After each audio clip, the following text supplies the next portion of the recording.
നമ്മൾ രൂപപ്പെടാൻ നമ്മുടെ അമ്മയുടെ വയറ്റിൽ നമ്മൾ രൂപപ്പെടാൻ 9 മാസവും ദിവസങ്ങളും എടുത്തു എങ്കിൽ ഒരു നിമിഷം കൊണ്ട് നമ്മൾ മറ്റൊരാളുടെ മനസ്സിനെ തകർത്ത് കളയാതിരിക്കാൻ ശ്രമിക്കുന്നതല്ലേ നല്ലത്.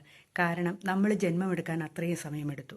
അപ്പോൾ നമ്മൾ ഒരാളുടെ മനസ്സ് നശിപ്പിച്ച് കളയാൻ 1 മിനിറ്റ് മതി എന്ന് പറഞ്ഞിട്ടുണ്ടെങ്കിൽ നമ്മളൊന്ന് ചിന്തിച്ച് നോക്കിയാൽ നമ്മുടെ അവസ്ഥ എന്താണെന്ന്. അപ്പോൾ നമ്മൾ എന്ത് വാക്കുകൾ പറയുമ്പോഴും പ്രവർത്തിക്കുമ്പോഴും അതുപോലെ തന്നെ ജന്മമെടുത്ത ഒരു വ്യക്തിയോടാണ് നമ്മൾ പറയുന്നത് എന്നുള്ള ചിന്ത എപ്പോഴും വേണം. അത് ആണാണേലും പെണ്ണാണേലും.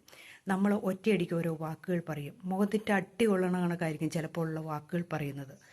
അപ്പോൾ ഒന്ന് ചിന്തിക്കുക, ഇതുപോലെ ഒരു അമ്മയുടെ വയറ്റിൽ ജനിച്ച ഒരു മോളാണ് അല്ലെങ്കിൽ മോനാണ് എന്നുള്ള ചിന്തയോടുകൂടി മാത്രം നമ്മൾ പറയുക. നമ്മൾ എടുത്തടിച്ച് പറഞ്ഞു കഴിഞ്ഞിട്ട് പിന്നീട് വിഷമിച്ചിട്ടൊന്നും കാര്യമില്ല. കാരണം നമ്മുടെ ഭാഗത്ത് തെറ്റുകളുണ്ടെങ്കിൽ നമ്മളൊന്ന് ആലോചിച്ച ശേഷം മാത്രം മറുപടി പറയുക.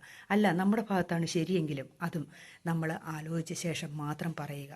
കാരണം പറഞ്ഞിട്ടുണ്ടെങ്കിൽ അവർക്ക് നോവുന്നതാണെങ്കിൽ, അവർക്ക് വിഷമം തോന്നുന്നതാണെങ്കിൽ അത് പറയാതിരിക്കുന്നതായിരിക്കും നല്ലത് എന്ന് തോന്നുന്നു.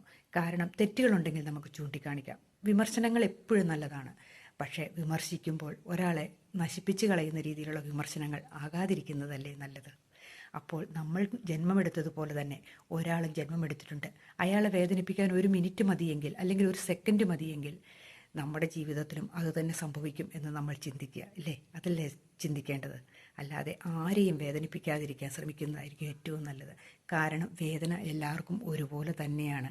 അത് അതിൻ്റേതായ ഒരു സ്ട്രെങ്ത് അനുസരിച്ച്, ആരോഗ്യമനുസരിച്ച് ഇരിക്കും എന്ന് മാത്രം. ചിലർ പെട്ടെന്ന് അങ്ങ് സങ്കടപ്പെടുന്നു, ചിലർ കുറച്ച് സമയം കൊണ്ട് ആലോചിച്ച ശേഷം സങ്കടപ്പെടുന്നു, അത്രമാത്രം. എന്നാലും സങ്കടം എന്ന് പറയുന്നത് ആണാണേലും പെണ്ണാണേലും ഉണ്ട് എന്ന് നമ്മൾ ചിന്തിക്കുക. ശരിയാണോ?